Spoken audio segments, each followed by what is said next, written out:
It tells us what is proper behavior.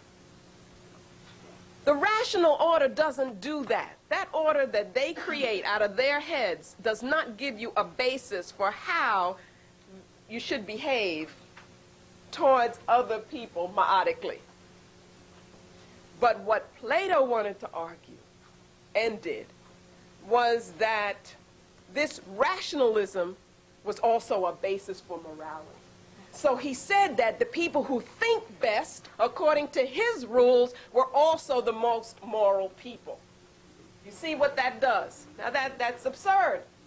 It's like saying that the person who is the best scientist in their terms is also the person who really knows, what he's doing in life, which we know is crazy, because you get crazy people doing their science. Okay? Now, that argument also sets you up for the chapter on religion. Because then what they want to say, they want to make their religion rationalistic and have it fit this same pattern of how you gain knowledge. Okay? And say that monotheism, for instance, is the most abstract, the highest, the most civilized concept that you can have of God. When really they're not about God at all. They're not even talking about God. You see what I'm saying? They're still talking about their power. So what you got to do is follow that through, that theme through everything. Then let's move on to, well, that page is very important because what happens is that through that argument they become not only, they make themselves the smartest, but they make themselves the best as well. The best people, the most moral people.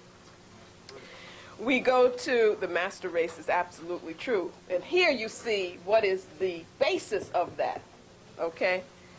We go to page 51, and then we're going to see how this literate mode fit all of that, fit the need to control. The literate mode, very important. Understand here, we are not talking about literacy as of gaining knowledge. Literacy as that which is, denied us as enslaved people because they didn't want us to be able to organize ourselves. Literacy is what we need now. We're not talking about that. We're talking about the literate as a modality which is lineal, which deals with the object, which is limited. Because there's only so much that you can do in the modality of the literate. As far as the African worldview is concerned, you need much, much more.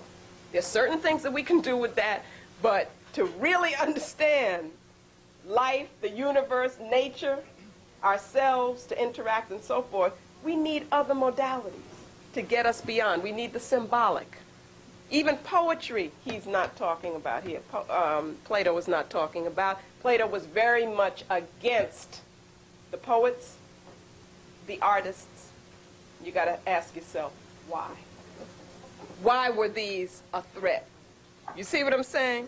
So that's what we're talking about here. Now, do not think that the Medunetta, for instance, was limited to the literate mode. It wasn't. It went beyond that. It was symbolic. And that's important. That made it multidimensional. Made it so that we could relate to it from what was in us. You relate the inner to the outer through the symbol. See, these are the kinds of things we have to understand.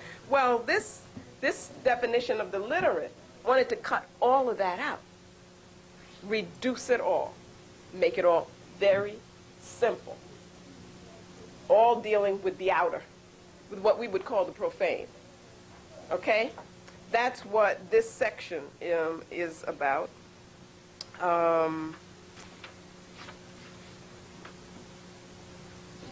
Okay, we're going to skip all the way to, well, in 55, you will be reading that,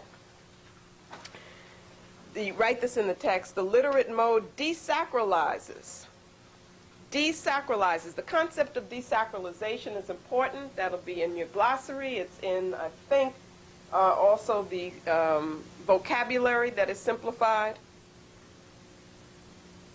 In desacralizing experience, the universe, it helps to create the object. And that's what the literate mode does. That's going to be picked up again in Chapter 2 when we talk about the codification of their religion.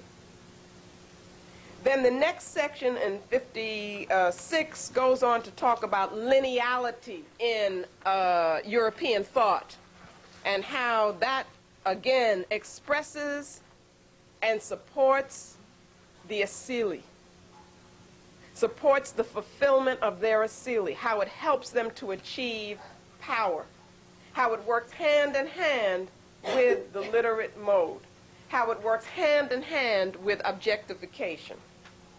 Okay? Always, you need to understand how these particular themes relate to the asili. This is also about rationalism. Rationalism, as they project it, reduces spirit to matter. Again, rationalism reduces spirit